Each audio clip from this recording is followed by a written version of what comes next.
tal? Muy buenas tardes, soy Ernesto Céspedes, embajador de México en Finlandia, y en esta ocasión tenemos el placer de recibir en las instalaciones de la embajada a Yasmith Sánchez. Yasmith es mexicana, originaria de Querétaro, licenciada en Administración por el Instituto Tecnológico de Querétaro, con estudios de posgrado en India y en Finlandia. Yasmith además es muy activa dentro de la comunidad mexicana y latinoamericana en Finlandia. Yo la conocí por sus dotes artísticas, muy activa también en difundir nuestra tradición cultural. En esta ocasión, bueno, en primer lugar, bienvenida. Muchas gracias, buenas tardes. En esta ocasión, Yasmith está con nosotros como integrante y representante de una organización que se llama Inclusive. Y lo primero que me gustaría preguntarte, Yasmith, ¿qué es Inclusive? Sí, pues gracias. Inclusive es una organización que trabaja con la intención de crear y difundir conocimiento con temas relacionados a la diversidad, equidad e inclusión en un ambiente organizacional, muy puntualmente. Eso es lo que nosotros hacemos y tenemos el alcance muy definido porque el tema es inmenso y lo hacemos en tres maneras fundamentalmente: a través de la generación de una comunidad de organizaciones que avanzan en estos temas. La segunda es a través de la creación de eventos abiertos a todo el público para compartir ese conocimiento que nosotros generamos e investigamos. Y la tercera forma en que lo hacemos es dando consultoría y también, pues, por ejemplo, entrenando a personas para conocer más de estos temas y cómo crear ambientes laborales mucho más inclusivos. Cuando la gente piensa en Finlandia, piensa en una sociedad eminentemente homogénea, avanzada, en donde los derechos de todo el mundo son iguales y son respetados, son observados. ¿Eso es cierto o organizaciones como la tuya se dedican a superar situaciones que no fueran exactamente así? Sí, esa es una pregunta buena y justo como usted lo mencionó, Finlandia ha sido históricamente un país homogéneo y también históricamente hasta muy reciente la historia ha sido un país de migrantes, por ejemplo. Uh-huh. Entonces, lo de tener inmigrantes y de ser host society o sociedad anfitriona para otras personas es relativamente nuevo. Okay. Entonces, tener, por ejemplo, personas internacionales en Finlandia es un efecto relativamente nuevo en contextos históricos. Y Finlandia, la razón por la cual es percibido a nivel mundial como un país muy egalitario es porque tiene mucho enfoque de género y hay programas del gobierno que se institucionalizan para hacer esa promoción de género. Es uno de los países donde los derechos de las mujeres están más reconocidos, pero no es así necesariamente en aspectos para otros grupos vulnerables, por ejemplo, personas con discapacidades o personas internacionales, personas con minorías de lenguas o cosas por el estilo. Y en el aspecto de diversidad, inclusión y equidad, en el ambiente puntualmente organizacional, que es en lo que yo hago, Finlandia llegó bastante tarde a la tendencia. Uh-huh. En su ventaja es que pueden ver todo lo que han hecho otros países y lo pueden adaptar de forma más rápida. Cuando hablas de organizacional, hablas de digamos, quienes se benefician de tu trabajo, organizaciones, no personas directamente. Sí, nosotros usualmente trabajamos con empresas, por ejemplo, o también no tienen que ser empresas, pero cuando nos referimos a organizaciones nos referimos a lugares de trabajo. Y entonces se puede hablar de organizaciones no gubernamentales o estamos hablando de empresas. Usualmente trabajamos con empresas y esa es nuestra área de enfoque, porque como decía, el tema es tan extenso que se tiene que elegir cuál es tu campo de acción para que puedas en realidad tener un impacto tangible y para que seas especializada en algo para poder avanzar estos temas. Si tú pudieras referirte a situaciones concretas en las que algún derecho o algún no se respeta para algún grupo vulnerable, una situación que tú quisieras que se quedara atrás, ¿cuál sería? Pues yo creo que la más común es que se tienen muchos mitos alrededor de lo que es la inclusión en las organizaciones. Y se piensa que basta con decir nosotros le damos la bienvenida a todo el mundo y tenemos las puertas abiertas, pero en estos temas se tiene que ser muy estratégico y muy intencional si de verdad se quiere tener un resultado.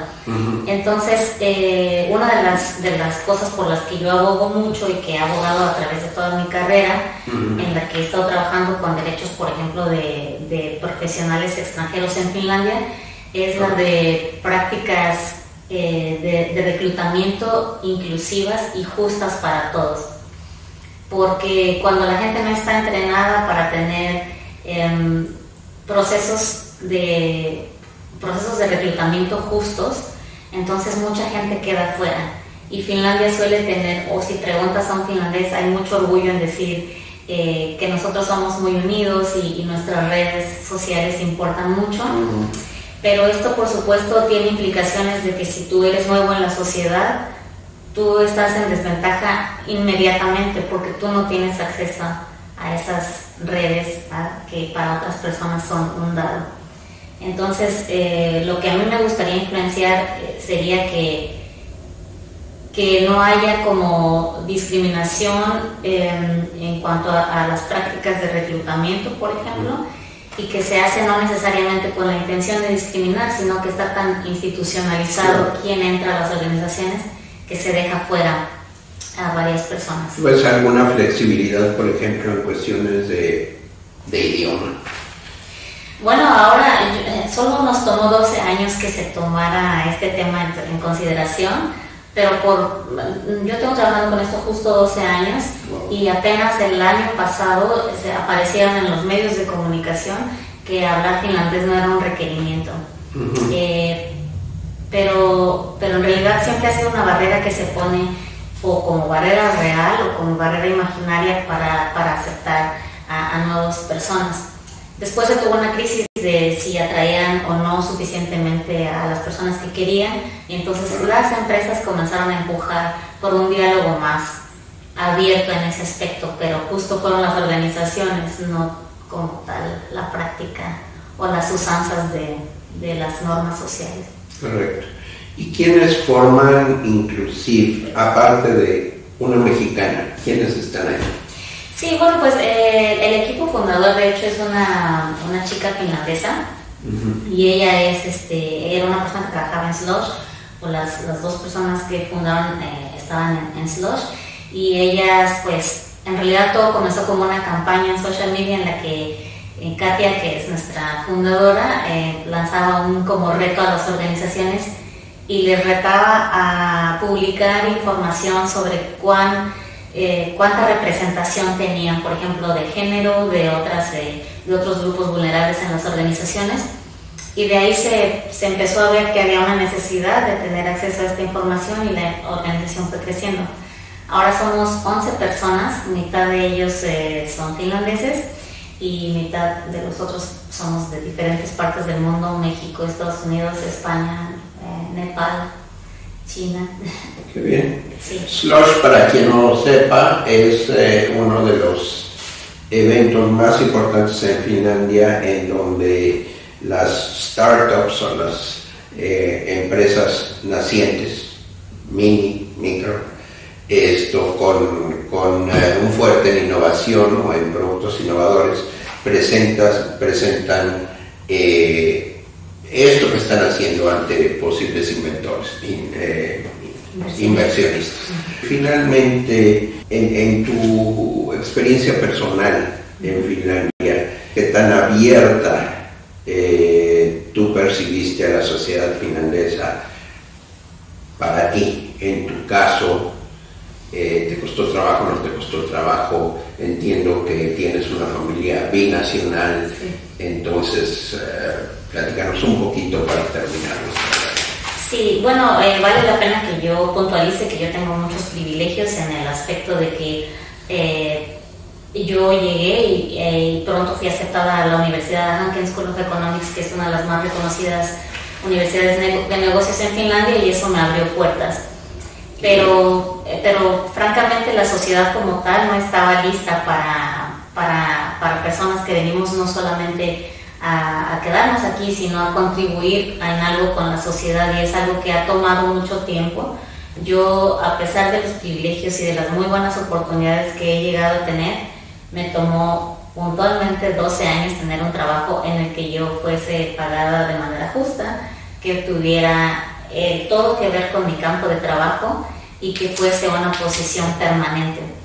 Y estoy hablando de una persona que tiene muchas redes sociales, que tiene muchos accesos a varias cosas, y aún así es duro para cualquier persona.